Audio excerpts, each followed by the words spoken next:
Maple Avenue was silent, storefront lights already dim, when Officer Reyes hit the brakes. Buse, an elderly woman, waved him down with a trembling hand.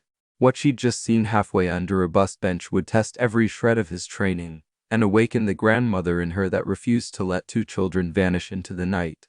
The fog on Maple Avenue clung to the street lights like lace, muffling every sound except the thud of Officer Miguel Reyes' boots.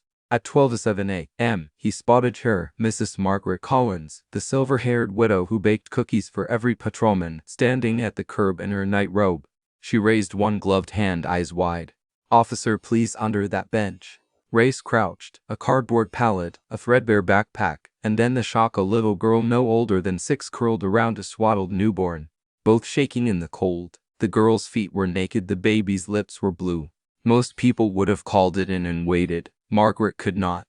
The sight yanked her straight back to 1968, when her own boy came home from Vietnam, thin as a shadow. She slipped off her wool shawl, slid it beneath the bench, and whispered, "Sweetheart, it's warm, take it." The girl flinched at the badge. Reyes felt the fragile line between help and horror stretch tight. He knelt, removed his radio earpiece, and handed it to Margaret. "Let them hear it." Grandmother's voice, he said.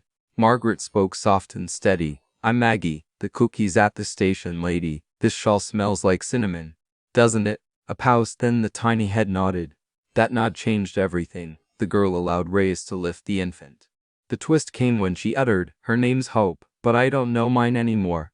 The words punched the winter air. Ambulance lights arrived, blankets, warm milk, paperwork followed, yet the real resolution came 2 weeks later, when Judge Ramirez granted temporary custody, not to the state, but to Margaret Collins, citing her spotless record and the siblings' unmistakable bond with Grandma Cookie. Sometimes family isn't blood, it's whoever shows up at midnight with a shawl that smells like home.